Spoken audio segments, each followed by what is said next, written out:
आज के इस वीडियो में हम सामान्य ज्ञान का 49वां भाग लेकर आ रहे हैं, जहां पर हम प्रीवियस ईयर क्वेश्चन को एमसीक्यू के रूप में कवर करेंगे। अगर आपको पीडीएफ चाहिए या फिर टेस्ट तो आप इस ऐप को डाउनलोड करें। डायरेक्ट लिंक वीडियो के डिस्क्रिप्शन में और पहले कमेंट बॉक्स में मिल जाएगा।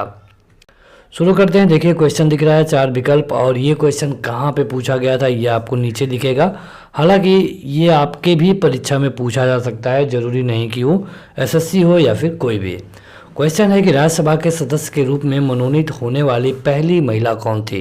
यह है आपके विकल्प और 2 सेकंड में आपको बताना होगा। देखिए यहाँ पर राज्यसभा के रूप में मनोनीत होने वाली, तो इनका नाम है रुक्मिणी देवी अरुणडेल।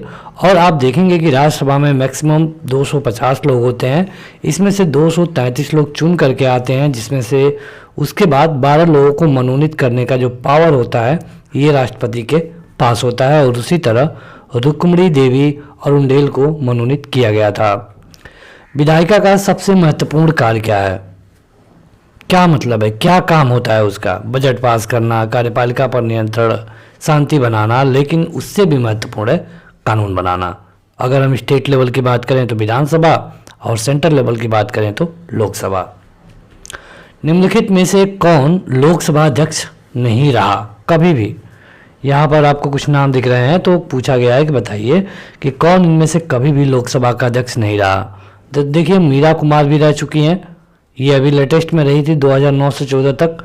बलराम जाखड़ भी रहे, और अगर हम बलराम जाखड़ की बात करें तो ये ज़्यादा दिनों तक नहीं रहे थे, करीब 80 से लेकर के 89 के आसपास रहे। चंद्रशेखर ये पीएम रहे, और बाल योगी भी स्पीकर रहे, यानी कि सही उत्तर होगा चंद्रशेखर। चंद्रशेखर कभी भी स्पीकर नहीं रहे, ये पीएम रहे। निम्न में कौन सा राज्य राज्यसभा के सदस्यों की अधिकतम संख्या को भरता है? मतलब कि कहाँ से अधिकतम लोग जाते हैं राज्यसभा में, क्वेश्चन ये पूछा गया है। अगर आप देखें तो मध्य प्रदेश से जाते हैं 11 लोग, महाराष्ट्र से जाते हैं 18 लोग, राजस्थान से जाते हैं 10 लोग, और यूपी से जाते हैं 31 लोग। अब आप खुद ही बता सकते हैं। चलिए लोकसभा बताते हैं, तो एक हम बताते हैं, एक आप बताइएगा। लोकसभा यूपी का 80, राजस्थान का लोकसभा कितना होता है, या फिर महाराष्ट्र का, या फिर मध्य प्रदेश का, आप हमें कमेंट करके जरूर बताएं। अविश्वास प्रस्ताव किस सदन में लाया जाता है? देखिए अविश्वास का क्या मतलब है कि जो सरकार है अब वो उसके पास बहुमत नहीं है, तो ये ला सकते हैं। अगर केंद्रीय लेवल पे बात करें तो केवल और केवल लोकसभा में। उसी तरह अगर हम राज्य लेवल पे बात करें तो केवल और केवल विधानसभा में, विधान परिषद में नहीं। निम्नलिखित कथनों में से कौन सही नहीं है? बाकी तीनों सही हैं और एक सही नहीं है, और वही आपको बता देना है। तो लोकसभा को प्रथम सदन कहा जाता है, बिल्कुल। राज्यसभा को उच्च सदन कहा जाता है, बिल्कुल। लोकसभा अस्थायी सदन है, बिल्कुल गलत। राज्यसभा एक अस्थायी सदस्य है, बिल्कुल सही। क्वेश्चन में कहा गया था कौन सही नहीं है, तो कौन सही नहीं है? ऑप्शन नंबर 3, मतलब लोकसभा एक अस्थायी नहीं है, अस्थायी है, क्योंकि 5 साल या फिर उससे पहले भी भंग किया जा सकता है। भारत में राज्यसभा के लिए अधिकतम कितनी सीटें निर्धारित हैं? राज्यसभा के लिए स्टार्टिंग में ही हमने बताया था अधिकतम पूछा गया है, तो ये हो जाएगा आपका कितना? राज्यसभा के लिए अधिकतम सीटें, सही उत्तर होगा 250। अगर यही लोकसभा से पूछे तो 552। तो आपको इनमें कंफ्यूज नहीं होना है। लोकसभा का सदस्य बनने के लिए न्यूनतम आयु क्या होनी चाहिए? अगर आप लोकसभा का सदस्य बनना चाहते हैं तो आपकी उम्र कम से कम कितनी होनी चाहिए, वही पूछा गया है। ये होता है 25 साल। राष्ट्रपति के लिए कितना होता है? चलिए ये भी हम बता देते हैं, 35 साल। राज्यपाल के लिए कितना होता है? 35 साल।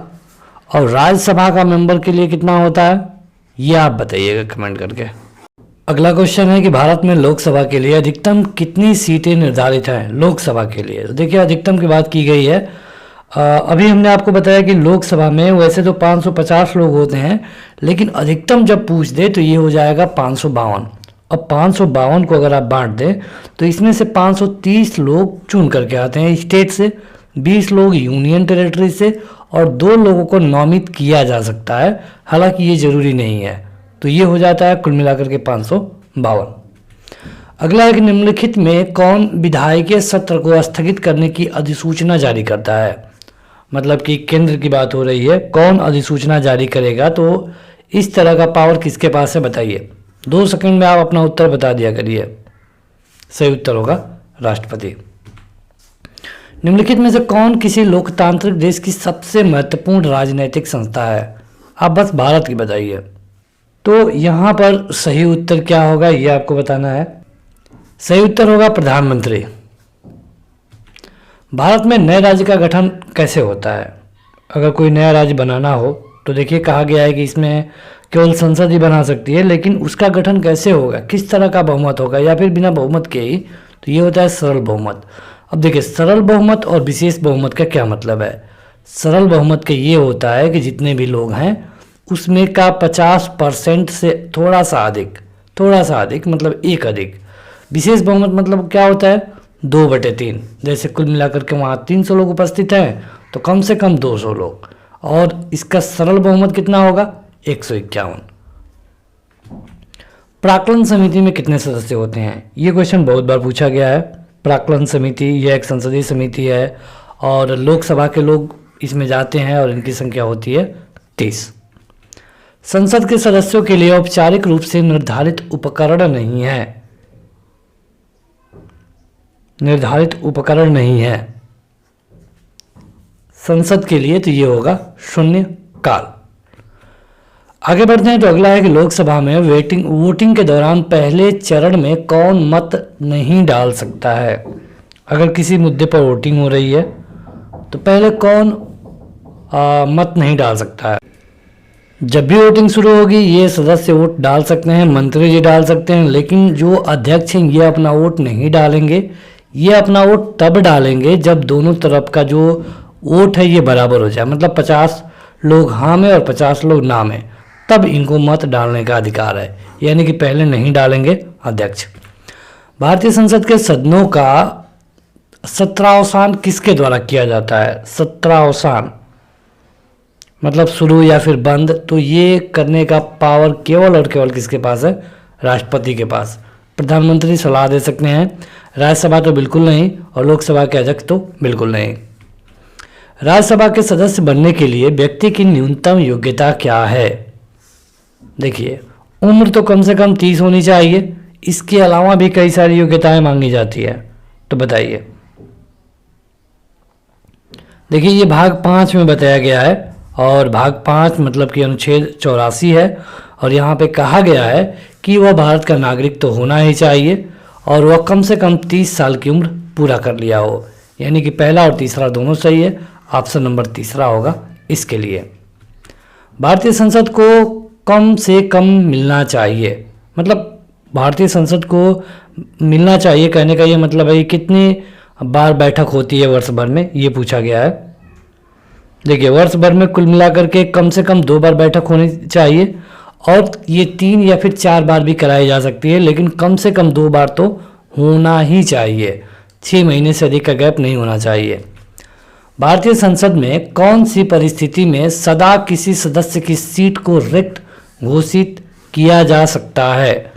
अगर कोई सदस्य है और उसको मतलब कि हटा देना है सदन से, तो कितने दिन तक नहीं आया है लगातार, तो उसको हटाए जाने का अधिकार होगा। ये होता है 60 दिन। अगर कोई सदस्य बिना बताए 60 दिन तक गायब है तो उसको उससे निकाला जा सकता है। ये CHSL का क्वेश्चन है। भारत में प्रायः 3 संसदीय सत्र होते हैं, बजट सत्र, मानसून सत्र और तीसरे वाले का क्या नाम है वही आपको बताना है।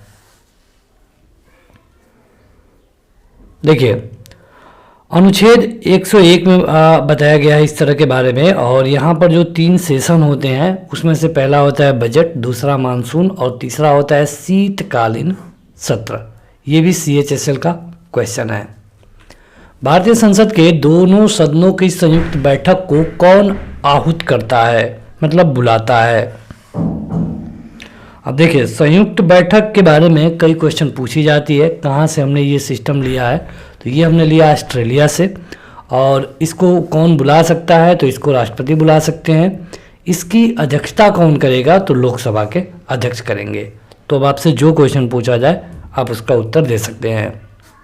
तो अगला है कि कौन सा विधेयक भारत के राष्ट्रपति के पूर्व अनुमति के बिना प्रस्तावित किया जा सकता है।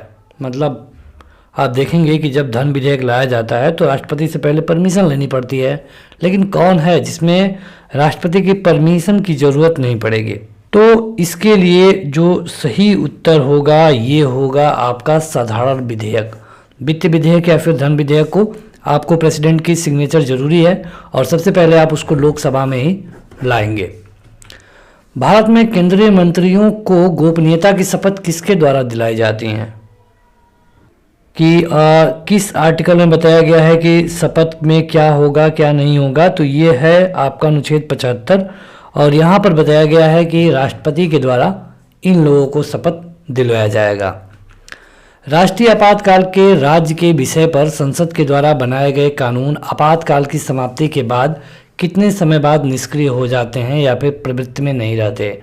मतलब किसी राज्य में राष्ट्रपति शासन लगा है, उस समय उसके लिए संसद कानून बनाती है, लेकिन जब आपातकाल यानी कि राष्ट्रपति शासन हटेगा तो जो कानून संसद ने बनाए थे वो कुछ समय बाद निष्क्रिय हो जाएंगे।